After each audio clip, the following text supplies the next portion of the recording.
Lunch is served at the Biltmore Hotel in Providence, the capital of the U.S. state of Rhode Island. And it's also good to get away, maybe just for one day, from the July humidity in Washington, D.C. It's the start of the summer meeting of the National Governors Association, and the guest of honor, China's top diplomat, Ambassador Cui Tiankai, is talking trade. All $550 billion in bilateral trade and $170 billion investment. And more to come, he says. When we make the pie bigger, both China and the United States will be able to take a bigger bite.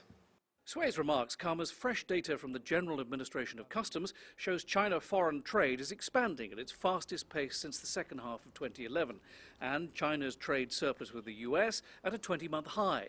Issues bound to come up at major trade talks, the Comprehensive Economic Dialogue, starting in Washington, D.C. next week. We are looking forward to the mutually beneficial outcomes of this dialogue, and we hope the dialogue will be a meaningful exchange and help to build an even stronger basis for our economic and trade relations. Ambassador Cui pushed for the bilateral investment treaty, an Obama-era initiative of which there have been more than 30 rounds of discussions over 5 years, but which is now stalled under President Trump, to be reinvigorated. I hope the U.S. business community will talk to your government and make efforts to resume the negotiations and conclude the BIT at an early date. And he warned the close U.S.-China relationship can't be taken for granted, must be nurtured.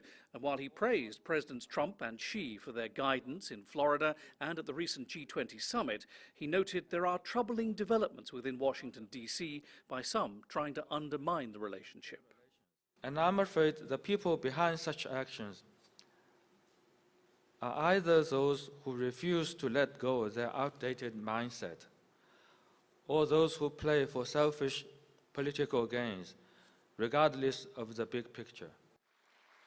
As ever, U.S.-China relations are at a delicate stage. So now it's all eyes on next week and the Comprehensive Economic Dialogue in Washington, D.C. As the ambassador indicated here today, there's a lot riding on it. China is seeking more respectful treatment from some U.S. politicians, and the U.S. is looking to reduce the trade gap and increase the amount of business it does inside China. John Terrett, CGTN, Providence, Rhode Island.